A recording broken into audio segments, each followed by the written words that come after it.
Welcome to all of you in the practice set of Uttar Pradesh police with Raghavendra Rajput. इस practice set में 60 क्वेश्चनों का संग्रह है। पहले प्रैक्टिस सेट की भांति इसमें भी 15-15 क्वेश्चन लिए गए हैं, हिंदी और सामान्य अध्ययन, रीजनिंग और मैथ से। इन 60 क्वेश्चनों में से 40 क्वेश्चन अगर सही हो जाते हैं तो समझ लीजिए आपकी तैयारी ठीक है, ठीक नहीं बल्कि अच्छी है, बेटर है।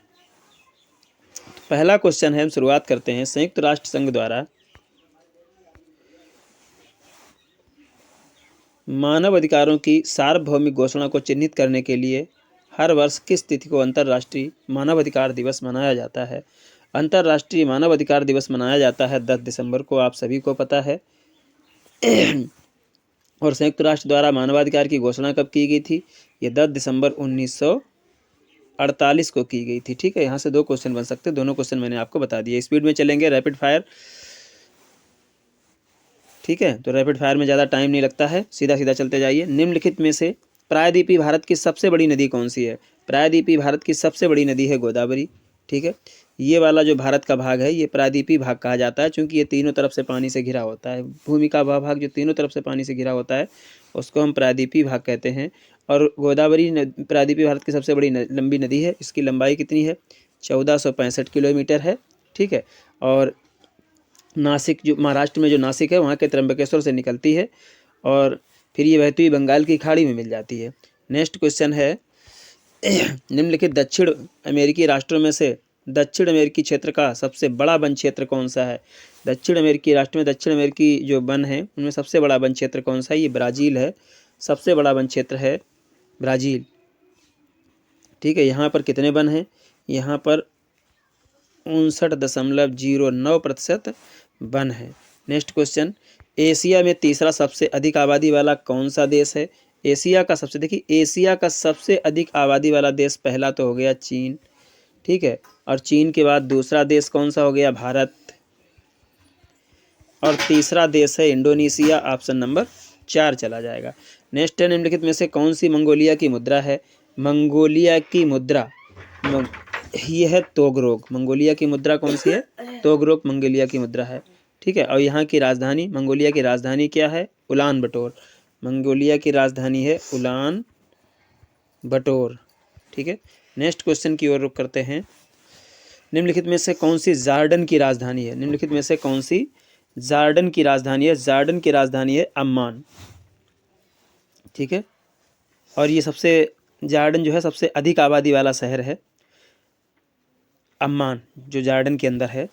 अगला है, निम्नलिखित में से कौन सा सही है? जाकिर हुसैन भारत के पहले मुस्लिम राष्ट्रपति थे। बस यही तो सही है, बाकी सबसे हमें टाइम बर्बाद करने की जरूरत नहीं है।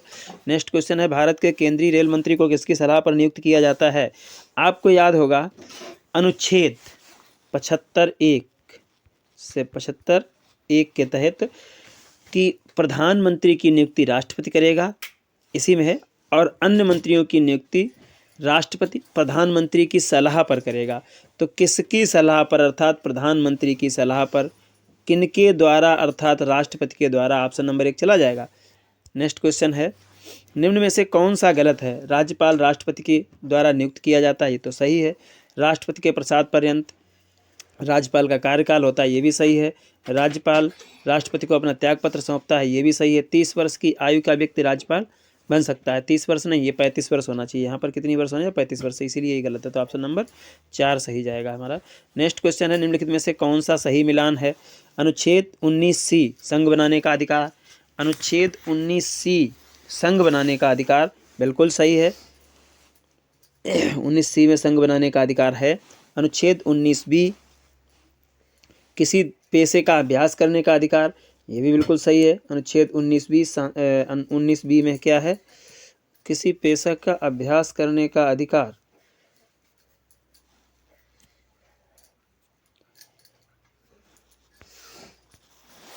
यही ऑप्शन गलत है, जो 19B है।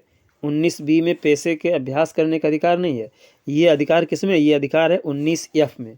ठीक है, और 19B में है शांतिपूर्वक इकट्ठा होने का अधिकार। ये 19B में है, वो यहाँ दिया हुआ है, तो इसमें 2 ऑप्शन गलत हो रहे हैं। दूसरा और चौथा दोनों ऑप्शन गलत हो रहे हैं। ठीक है, यहाँ पर जो है 19C की जगह पर 19E होना चाहिए। क्या होना चाहिए? 19E, तभी सही होगा।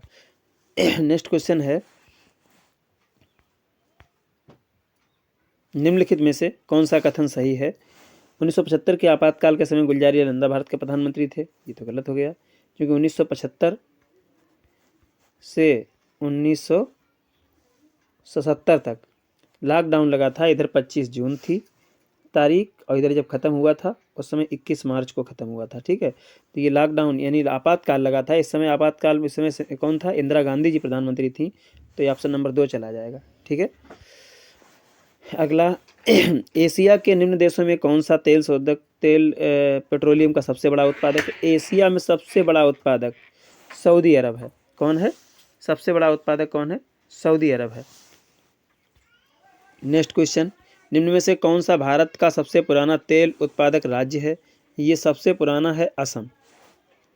ठीक है, नेक्स्ट क्वेश्चन है, मृत जीव और जानवरों को खाद मिट्टी में परिवर्तित करने वाला सूक्ष्म जीव किस नाम से जाना जाता है? ये होता है अपघटनकर्ता। नेक्स्ट क्वेश्चन है, विषाणु के कारण निम्न में से कौन सी बीमारी होती है? विषाणु यानी वायरस। वायरस देखिए, क्षय रोग तो ये बैक्टीरिया से होता है।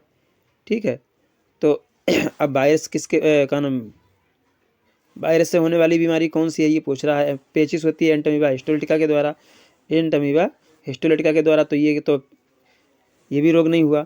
आंत ज्वर यानी टाइफाइड, ठीक है, साल्मोनेला टाइफी के द्वारा होता है। तो अब क्या हो गया? हैजा, हैजा होता है इसके वायरस के द्वारा। लेकिन हैजा भी जीवाणु के द्वारा होने वाली बीमारी है। तो इसके सभी ऑप्शन गलत हैं, चारों ऑप्शन इसके गलत हैं। हैजा किसके द्वारा होता है? हैजा जो है विब्रियो कोलेरी, यहाँ पर एक जीवाणु होता है विब्रियो कोलेरी, उसके द्वारा होता है। आंत ज्वर साल्मोनेला टाइफी के द्वारा, पेचिस एंटेमिबा हिस्टोलिट के द्वारा, क्षय रोग होता है माइक्रोबैक्टीरियम ट्यूबरकुलोसिस के द्वारा। ठीक है, तो सारे ये अलग अलग हो गए, इसके सभी ऑप्शन गलत हैं। अब शुरुआत करते हैं 15 क्वेश्चन हिंदी के। देखिए, अंक शब्दों में से, शब्दों नहीं शब्द, अंक शब्द है जो, अंक शब्द के अनेकार्थी शब्द समूह का चयन कीजिए। इस ये टाइपिंग गलत है। तो अंक मीन्स क्या होता है? अंक मीन्स होता है संख्या, अध्याय, गोद। तो गोद, संख्या, अध्याय। ठीक है, गोदी नहीं, ये हिस्सा नहीं होता। तो ये हो गया अध्याय, ऑप्शन नंबर 2 सही चला जाएगा। नेक्स्ट क्वेश्चन है, अपराध होने से होने वाली ग्लानि वाक्यांश के लिए एक शब्द लिखिए। ये होती है आत्मग्लानि। क्या होता है? आत्मग्लानि। अगला है, चिर चीर के अर्थ के सही विकल्प का चयन कीजिए। चिर चीर, चिर माने होता है पुराना, ठीक, और चीर मीन्स होता है वस्त्र। तो अब यहाँ क्या हुआ? चिरचीर का मतलब पुराना और वस्त्र, ये पुराना नहीं, पुराना और वस्त्र। ऑप्शन नंबर 4 सही चला जाएगा। नेक्स्ट क्वेश्चन है, सम उपसर्ग से बना शब्द है समभाव, ऑप्शन नंबर 3, ये हो जाएगा समधन भाव। तो ये क्या हो गया? समभाव। एक मिनट, समभाव तो गलत हो रहा, सारे ही गलत हो रहे इसमें। ऑप्शन हमें लग रहा समभाव, स्वयं नहीं हो रहा, समभाव नहीं हो रहा, सुनकर नहीं, संयुक्त। तो ये हो जाएगा समधन युक्त।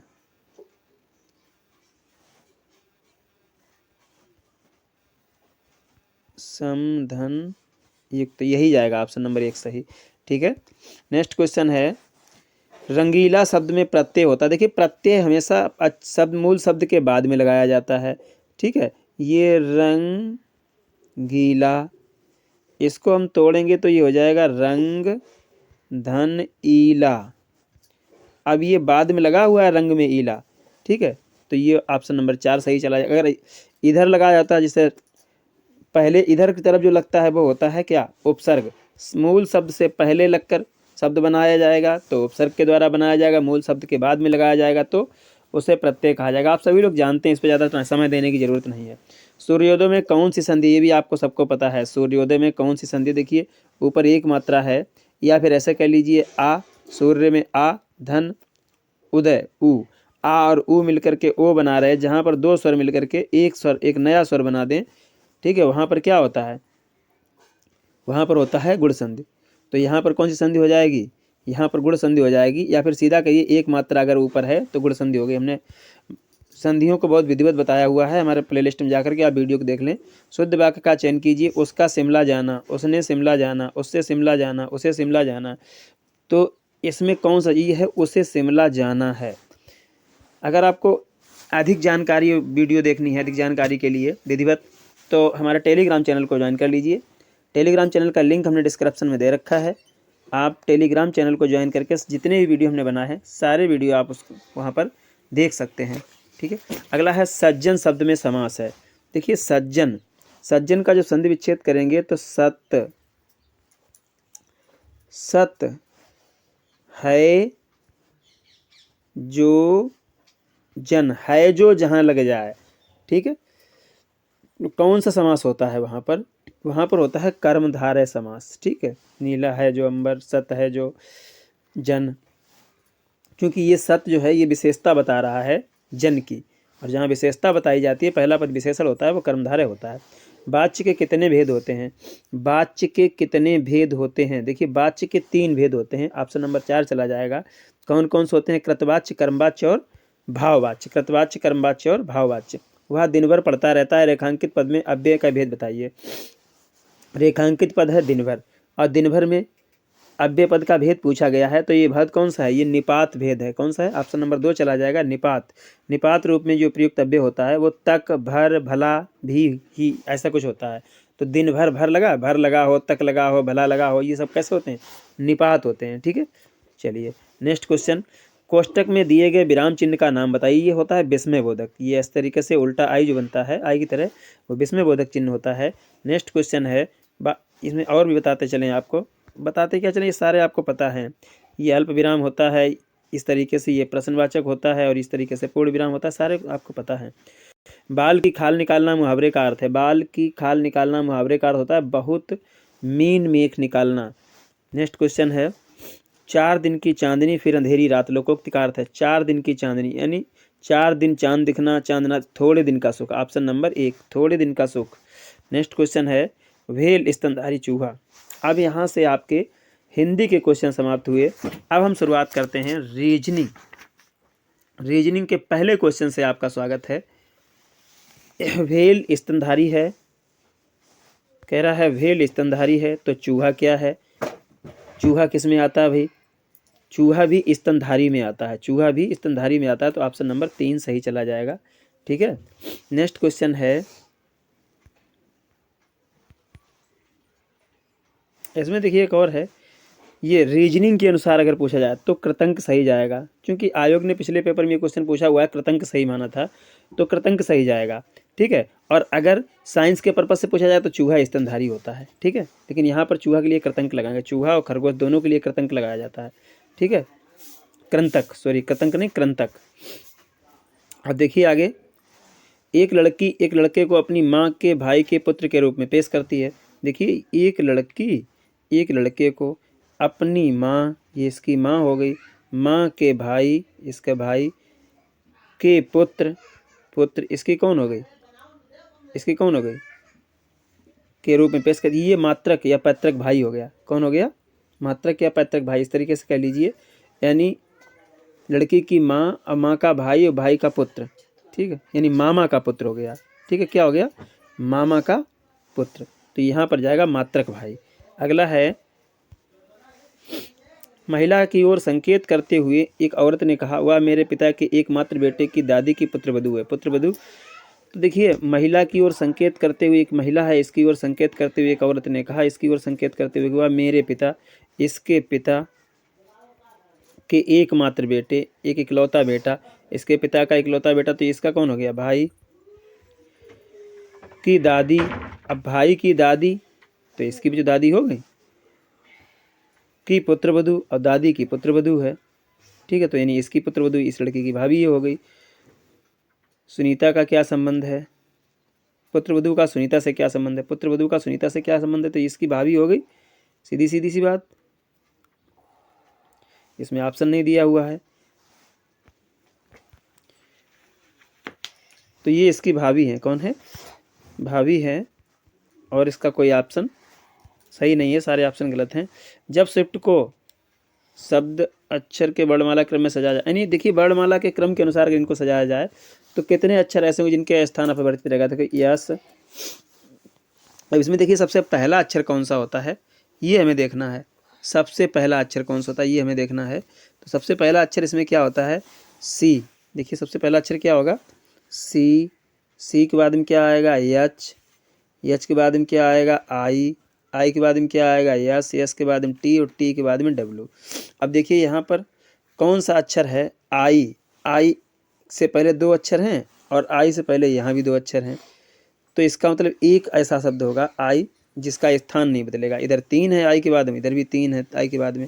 पहले वर्णमाला क्रम में, वर्णमाला में क्या होता है, पहले सी आता है, फिर एच, फिर आई, फिर एस, फिर टी, फिर डब्ल्यू, इस तरीके से सजाएंगे। तो नेक्स्ट क्वेश्चन है, दिए गए शब्द के अक्षरों में ऐसे कितने जोड़े हैं जिनमें उनके बीच उतने ही अक्षर हैं जितने की अंग्रेजी वर्णमाला में है। ठीक है, अंग्रेजी वर्णमाला में। तो इनको देखिए सजा लीजिए। इसमें सबसे पहले क्या आएगा, ए। ए के बाद में क्या आएगा, बी, सी। सी के बाद में डी, ई। ई के बाद में ई, F, ji, H, I, J, K, L, M, N, O, P, Q, R. हो गए सारे अक्षर। अब ऐसे कितने अक्षर हैं उनके बीच उतने ही अक्षर हैं। देखिए ए, सी, डी, ई। देखिए सी और डी और ई। अब यहाँ पर सबसे बड़ी सवाल ये है कि वर्णमाला के जो अक्षर हैं उन्हीं के अनुसार हमको सजाना है। यहाँ पर देखिए पी और आर। ठीक है, ये पी और आर के बीच में कितने अक्षर हैं, पी, क्यू, आर। बीच में एक अक्षर होता है, तो यहाँ भी एक अक्षर है, तो एक तो ये हो गया, दो अक्षर ये हो गए। अब इसके बाद में देखिए ए और सी। ए और सी, ए, बी, सी, बीच में एक अक्षर होता है, यहाँ भी एक अक्षर है, तो एक अक्षर ये हो गया। तो ऐसे कितने अक्षर हो गए, दो अक्षर ऐसे हो गए हैं जिनके बीच में उतने ही अक्षर हैं। नेक्स्ट क्वेश्चन है, कोर्स को AMSPQC लिखा जाता है तो स्पीक को क्या बनाया जाएगा। देखिए कोर्स, यहाँ पर देखिए सी, थोड़ा सा नीचे कर लीजिए, सी में क्या करेंगे, दो माइनस करेंगे, ए हो गया। ओ में दो माइनस करेंगे, ओ में दो माइनस करेंगे, एम हो गया। आर में दो माइनस करेंगे, यस हो गया। हैं, यस नहीं, आर में दो माइनस करेंगे, क्यू, आर, एस, क्यू। यहाँ पर थोड़ा सा मिस्टेक हो रहा है। आर में दो माइनस करेंगे, पी हो गया, और एस में दो माइनस करेंगे, क्यू हो गया, और ई में दो माइनस करेंगे, सी हो गया। इसी तरीके से हम यहाँ पर देखिए यस में अगर हम दो माइनस करते हैं तो क्या हो रहा है, क्यू। पी में दो माइनस कर रहे हैं तो क्या हो रहा है, एन। ई में दो माइनस कर रहे हैं तो क्या हो रहा है, सी। और ए में दो माइनस कर रहे हैं तो क्या हो रहा है, ए में दो माइनस करेंगे, जेड, और बाई हो जाएगा। और के में दो माइनस कर रहे हैं तो क्या हो गया, आई, जे, के। QNC/I ऑप्शन नंबर 1 सही जा रहा है। ग्रामर को SHBNNBS लिखा जाता है, ग्रामर को। तो देखिए यहाँ पर क्या हो रहा है, GHRSABMN। अगला अक्षर लिखते चले जाते। जी के बाद में क्या होगा, GH वाला कौन सा, एक ही है, यही हो जाएगा। ठीक है, जी का हो जाएगा एच, आर का हो जाएगा एस, ए का हो जाएगा बी, और टी का हो जाएगा STU, और आई का हो जाएगा HIJ, एन का हो जाएगा NM, और जी का हो जाएगा GH। ठीक है, इस तरीके से आंसर चले जाएंगे, एक एक अक्षर बढ़ता हुआ देते चले जाएंगे। तो JOS। नेक्स्ट क्वेश्चन है,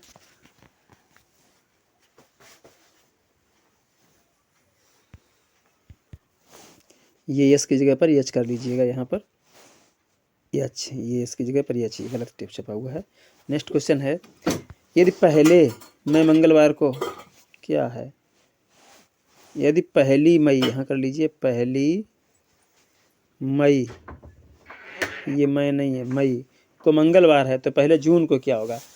पहली मई को मंगलवार है तो पहले जून को क्या होगा। देखिए मई कितने दिन की, जून, सितंबर और नवंबर, अप्रैल 30 होता है, मई 31 होता है। 31/7 कर दीजिए, 7 चौक 28, 3 शेष बचे। मंगलवार में 3 जोड़ दीजिए, मंगलवार में 3 जोड़ देंगे, बुध, बृहस्पति, शुक्रवार। ऑप्शन क्या जाएगा हमारा 2, शुक्रवार सही आ जाएगा। नेक्स्ट क्वेश्चन है, यदि महीने का 8वां दिन शुक्रवार से 2 दिन पहले होता है तो महीने का 21वां दिन कौन सा होगा? महीने का 8वां दिन शुक्रवार के 2 दिन पहले होता है, यानी शुक्रवार के 2 दिन पहले क्या हो जाएगा? शनिवार और गुरुवार। गुरुवार को कौन सा होती है? गुरुवार को होती है 8 तारीख। ठीक है, महीने का 8वां दिन यानी 8 तारीख, शुक्रवार से 2 दिन पहले, शुक्रवार 2 दिन पहले गुरुवार होता है, तो महीने का 21वां दिन। अब 21वां दिन क्या होगा? 8 7 कितने हो गए? 15। अब 15 7 कितने हो गए? 22। 22 को होगा गुरुवार, तो 21 क्या होगा? बुधवार। ऑप्शन नंबर 2 सही जाएगा इसका। कौन सा जाएगा ऑप्शन नंबर? इसका ऑप्शन नंबर 2 सही जाएगा।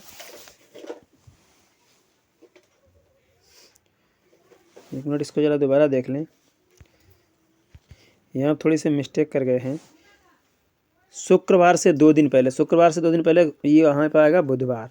ठीक है, तो एक दिन बुधवार आएगा, तो फिर यहाँ बुधवार के बाद में फिर यहाँ क्या करेंगे? बुधवार में ये कितने बचे हमारा? एक। बुधवार में घटा देंगे तो ये मंगलवार आएगा। क्या आएगा? मंगलवार। ऑप्शन नंबर 2 जाएगा सही। ठीक है, नेक्स्ट क्वेश्चन है, लड़कों की एक पंक्ति में विजय बाएं छोर से 10वें स्थान पर है और विक्रम दाएं छोर से 7वें स्थान पर है। अगर विजय और विक्रम के बीच 11 लड़के हैं तो पंक्ति में कितने हैं? देखिए, लड़कों की पंक्ति में विजय बाएं छोर से 10वें स्थान पर, यानी ये 10वें स्थान पर है, और विक्रम दाएं छोर से 7वें स्थान, इधर से ये 7वें स्थान पर है।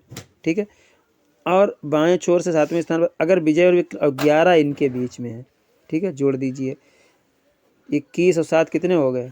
28। 28 बच्चे आ रहे हैं, 28 ऑप्शन नंबर 1 है। ठीक है, ये इधर से 10वें स्थान पर है, 10 हो गए, और इधर 7वें स्थान पर 7 हो गए, 11 बीच में है। नेक्स्ट क्वेश्चन है, जिन्होंने परीक्षा उत्तीर्ण की है उनमें से सुनील ऊपर से 7वें स्थान पर है। उनमें से सुनील ऊपर से चौथे स्थान पर है, 7वें स्थान पर है, और नीचे से 16वें स्थान पर है। ठीक है, -1, 16 7 कितने हो गए? 16 7 23, और -1 कितने रह गई? ये 22। कितने रह गई? 22। अब वो कह रहा है कि 4 लड़कों ने प्रतियोगिता में भाग नहीं लिया, 4 और जोड़ दीजिए, 2 असफल रह गए, 2 और जोड़ दीजिए, तो 4 2 6 कितने हो गए? 4 2 6 2 8, 28 हो गए। इसका भी आंसर जाएगा 28। ठीक है, 28 में ऑप्शन नंबर 4 सही चला जाएगा। नेक्स्ट क्वेश्चन है, एक कक्षा की लड़कियां एक पंक्ति में खड़ी हुई हैं। एक कक्षा की लड़कियां एक पंक्ति में खड़ी हुई हैं। एक लड़की दोनों छोरों से क्रमशः 7वीं, मतलब एक कक्षा की लड़कियां एक पंक्ति में खड़ी हुई हैं। एक लड़की दोनों छोरों से, एक लड़की दोनों छोरों से क्रमशः 16वीं है। कक्षा में कितनी लड़कियां हैं? दोनों छोरों से क्रमशः 16वीं। इधर से भी 16वीं है, 16वीं नहीं है, 16वीं होगा, 16वीं है, और इधर से भी कैसी है? 16वीं है। तो 16 दूनी 32 -1 कर दीजिए, कितने बचे? 31। 31 हैं। ठीक है, दोनों तरफ 16वीं है, -1 घटा दिया जाता है। अगला है 43 क्वेश्चन नंबर, 4 12 16 80 86। बहुत रोचक श्रेणी है ये। इस श्रेणी का हमें आंसर निकालना है। तो देखिए, 4 में गुणा किया 3, 4 3 12, 12 में जोड़ दिया 4, कितने हो गए? 16। ठीक है, और 16 में गुणा किया 5, 16 5 80, 5 में जोड़ दिया 6। एक बार एक बढ़ा के गुणा होता है, एक बार एक बढ़ा के जोड़ दिया जाता है। ठीक है, यहाँ 2 गुना करके जोड़ दिया जाता है। तो यहाँ जोड़ दिया 6, पहले 3 जोड़े थे, तो ये हो गया 86। अब 86 में 7 का गुणा किया, 602 हो गए। अब 602 में पहले कितने जोड़े थे? यहाँ पर 6 जोड़े थे, 12 जोड़ दीजिए, तो कितने हो जाएंगे? 600, नहीं सॉरी 8 जोड़ दीजिए, +8। दोबारा से देख लीजिए, फिर से बता दें। 4 में 3 का गुणा किया, 12 हो गए। ठीक, 16 में कितना किया? 5 का गुणा किया, 80 हो गए। और फिर 86, 16 में 5 का गुणा किया, यहाँ 80 हो गया, 16 5 80। ठीक है, अब उसके बाद में 86 में किसका गुणा करेंगे हम? 86 में 8 जोड़ देंगे, जो भी होगा। 86 में 3 2 5 2 7 का गुणा करेंगे। तो आगे ये वाला हमसे पूछा नहीं गया, हमसे पूछा गया ये वाला, तो इसको हम इससे लाएंगे। इसमें हम कितने जोड़ देंगे? +8। यहाँ पर हमने कितने जोड़े? +6। और यहाँ पर कितने जोड़े? +4। ठीक है, इस तरीके से +4 +6 +8 जोड़ना, इधर +3 +5 +7 का गुणा, ठीक है। तो इसमें +8 जोड़ देंगे तो कितना हो जाएगा 610। ऑप्शन नंबर 2 सही चला जाएगा। नेक्स्ट क्वेश्चन है 4 9 17 35 69। 4 9 17 35 69। इसमें देखिए क्या होता है, 4 से 9 का मतलब होता है 2 गुणे 2, 4 को 2 में गुणा किया, 4 दूनी 8 1 9, ठीक है। और फिर 9 दूनी 18 में से 1 गया 17, फिर 17 दूनी 34 1 35, फिर 35 दूनी 70 में से 1 गया 69। अब 69 दूना 138 और 1 जोड़ दीजिए, कितने हो गए 139। Option number 1। नेक्स्ट क्वेश्चन है 16 व्यक्ति एक दूसरे को टाफियाँ बांटते हैं, बनाते नहीं बांटते हैं, तो कुल कितनी टाफियाँ बटेंगी। इसमें देखिए कुल क्या होता है 16 और गुणे एक आदमी जो बांटेगा तो 15 लोगों को बांटेगा, 16 गुणे 15/2, तो ये हो गया 2 अट्ठे 16, 15 अट्ठे 120, 120 टाफियाँ बटेंगी। अब यहाँ से क्वेश्चन शुरू होते हैं मैथ के। एक प्रवेश परीक्षा में अर्हता प्राप्त करने के लिए 72% अंकों की आवश्यकता है। यदि परीक्षा में अधिकतम अंक 650 हैं तो प्राप्त अंकों का संदर्भ कट क्या होगा। तो देखिए 650 गुणे 72/100, एक जीरो से एक जीरो कट गया, 13 पचे 65 और 5 दूनी 10, 2 से काट दीजिए 36, तिछंग 78 की 8, 33 39 और 7 46, 468। Option number 2।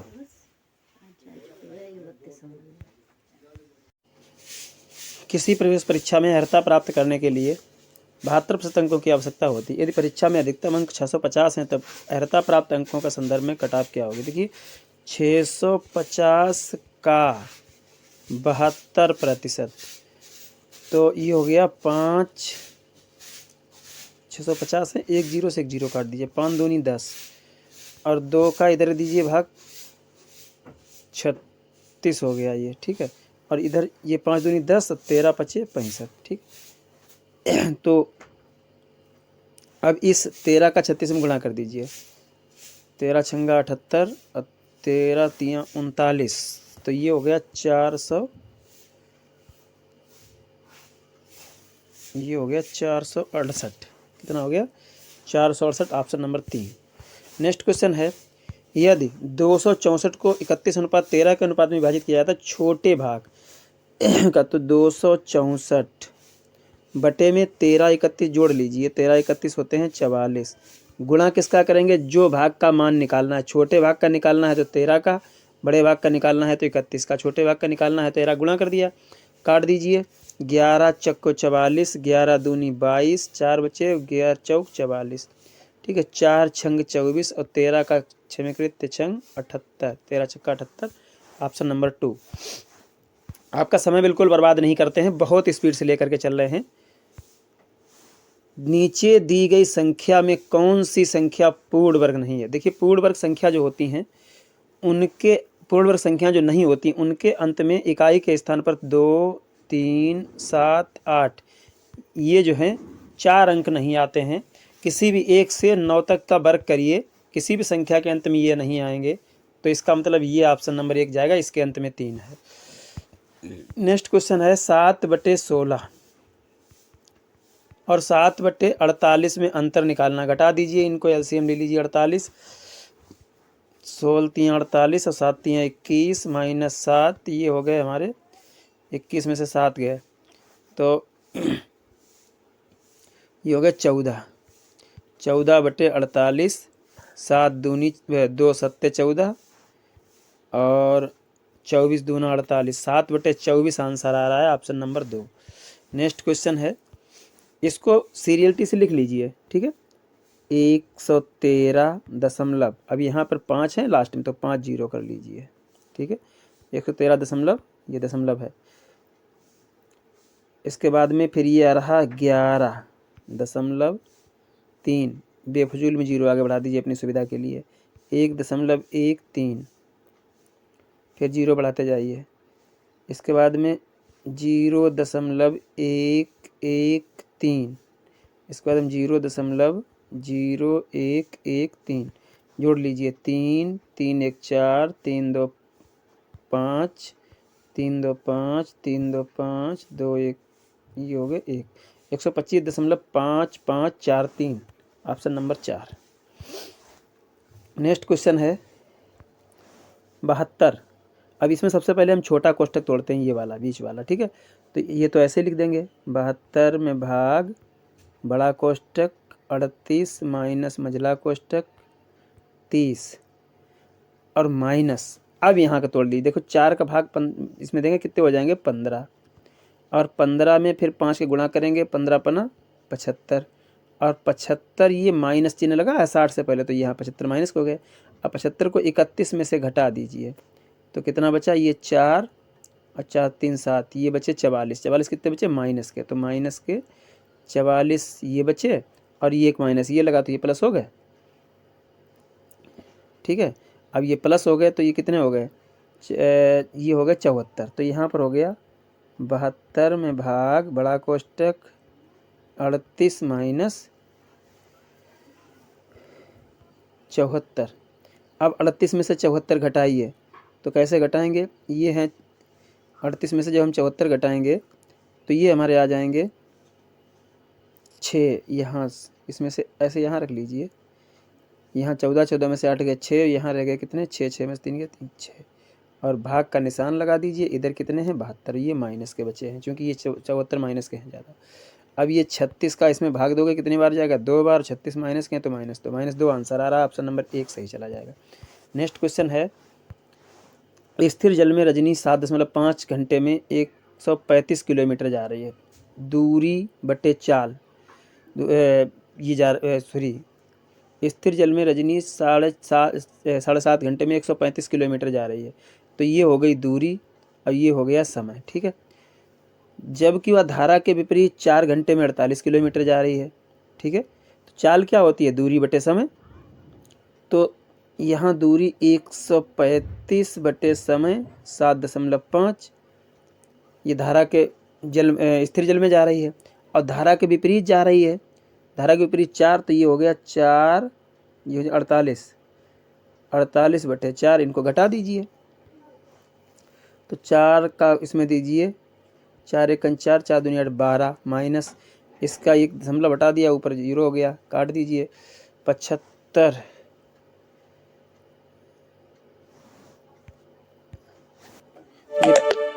75 एकन कितना हो रहा है, सब चला गया भाई बैटरी लो लिख के आने में, फिर दोबारा करिए। देखिए इसको हम किस तरीके से घटाएंगे, देख लीजिए हम घटा के बता रहे, ये 48 बटे 4 माइनस 135 बटे 7.5, ठीक है। ये दशमलव हटा लिया तो ऊपर 0 बढ़ गया, तो ये हो गया 4, 4 क्या करेंगे हम, इसको जो है ये आ जाएगा 12, 12 चौक 48, अब ये कितना आ जाएगा, ये आ जाएगा, अंतर दोनों को निकालना है, चाहे इसको इधर चाहे इसको इधर लिख लीजिए, चाहे इसको इधर लिख लीजिए, कोई लेना देना नहीं। अब क्या कर रहे हैं, यहाँ पर क्या करेंगे, ये 75 एकन 75 एक आ गया, अब हमारे पास कितना बचा है, 135 है तो 60 बचा है, तो ये हो जाएगा, तब ये 60 हो गया, तो ये हो गया 7 8 56, 8 बार जाएगा, तो ये हो गया 18 और 1 आ रहा 12, अंतर दोनों का कितना है 6, ऑप्शन नंबर 4 सही जाएगा। नेक्स्ट क्वेश्चन है, किसी घर को बनाने में 42 व्यक्तियों द्वारा 75 दिन का समय लगा है, 42 गुणे 75, 28 व्यक्तियों द्वारा 90 दिन में काम का कितना भाग पूरा किया जाएगा, 28 व्यक्तियों द्वारा 90 दिन में काम का कितना भाग पूरा किया जाएगा। तो अब ये देखिए बराबर कर देंगे, सीधा सीधा बराबर क्या, इसको बटे में कर दीजिए, ऊपर कर लीजिए 28 गुणे 90, काट दीजिए, 14 दूनी 28 और 14 तियाँ 42, 15 पन्ना 75, 15 छक्का 90, 6 आ गया, 3 दूनी 6, तो ये 4/5 आंसर आ रहा है, 4/5 कोई है, ऑप्शन नंबर 2, ठीक है। इसमें क्या करेंगे, ये जो बाद वाली संख्या एक लाइन ये दोनों को बटे कर देते हैं, दोनों को बराबर में कर देंगे, काट देंगे। 60 व्यक्ति किसी दीवार को बनाने में 36 दिन लेते हैं, 60 का 36 में गुणा कर दीजिए, 6 छंगा 36 की 6 और 6 3 18 और 3 21, 2160 व्यक्ति एक दिन में कर देंगे इसको, ठीक है। अब कह रहा है कि काम का छठवां हिस्सा पूरा होने का मतलब क्या हुआ, 2160/6, 6×3 = 18, 3 बचे, 6×6 = 36, 360, 360 भाग पूरा हो चुका है। ठीक है, इसका 1/6 कर लिया हमने 2160 का। ये हिस्सा पूरा होने पर 1/4 श्रमिक काम छोड़कर चले जाते हैं। अब इसमें काम छोड़ कितने लोग चले जाते हैं, 1/4 श्रमिक काम छोड़कर चले जाते हैं। तो अब 60 थे, 60 में से 1/4 निकाल दीजिए, 60 × 1/4 कितने हो गए, 15। 15 आदमी काम छोड़ के चले गए 60 में से, तो कितने बचे, 45 आदमी बचे। अब इसको हल कर लीजिए, इसमें से 2160 में से अगर हमने 360 घटा दिए तो 360 घटाने में हमारे पास कितना आ रहा है, 1800 आ रहा है। ठीक है, 1800/45, तो ये आ रहा हमारा बटे 45 में 9×45 और 9×2 = 18, ये 200 हो गया, 5×20, 40 दिन आंसर आ रहा है। ठीक है, ऑप्शन नंबर 3 सही चला जाएगा। नेक्स्ट क्वेश्चन है, रुपया 1200 को 2 साल के लिए 10% वार्षिक चक्रवृद्धि ब्याज की दर से तो अर्जित ब्याज क्या। देखिए ब्याज कैसे निकाला जाता है, ब्याज का मतलब होता है जब भी हम ब्याज निकालेंगे तो यहाँ पर हम लिखेंगे मूलधन, मूलधन कितना है 1200। ठीक है, और इसके बाद में हम लिखेंगे 1 + 10% वार्षिक ब्याज R/100 की होल घात 2 और -1 कर देंगे, ये ब्याज हो जाएगा। अगर -1 नहीं करेंगे तो ये मूलधन मिश्रधन निकलेगा। ठीक है, तो अब इसमें देखिए 1200 बड़ा कोष्टक, ये कितना हो गया, 110/100 हो गया। 110/100 को अगर हम काटेंगे तो ये 11/10 बचेगा, और -1 यही तो बचा है, और 111/10 का ये है होल स्क्वायर। ठीक है, अब 1200 हो गया,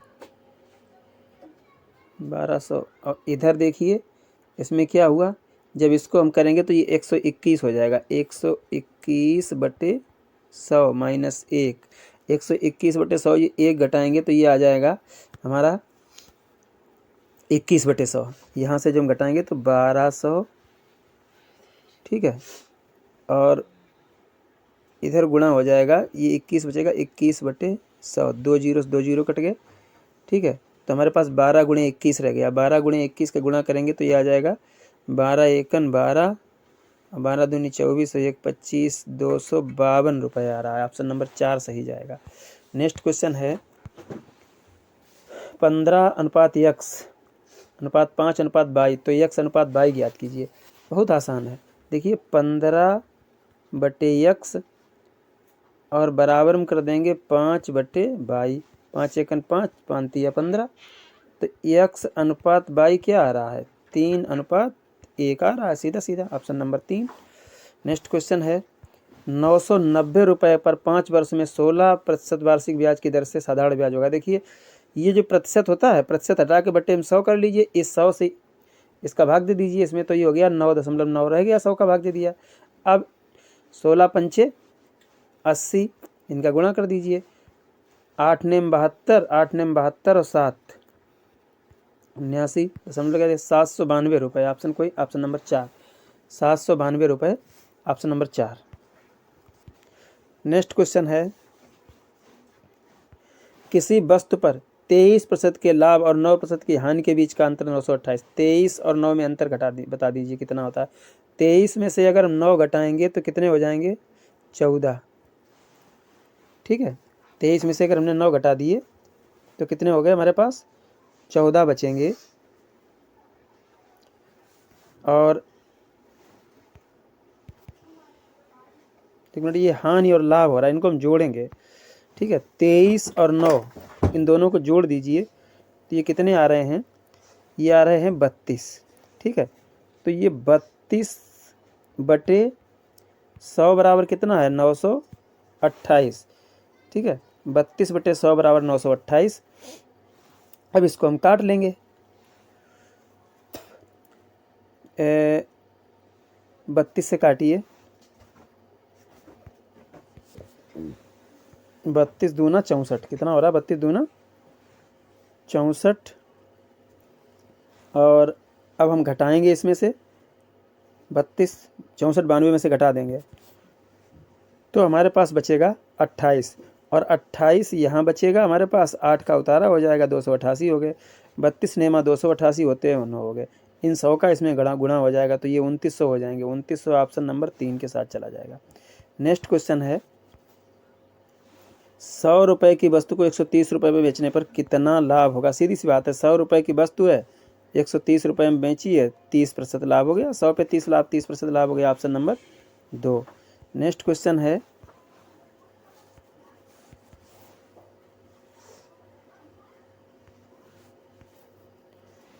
200 रुपये की वस्तु को 140 रुपये में बेचने पर कितने प्रतिशत हानि होगी।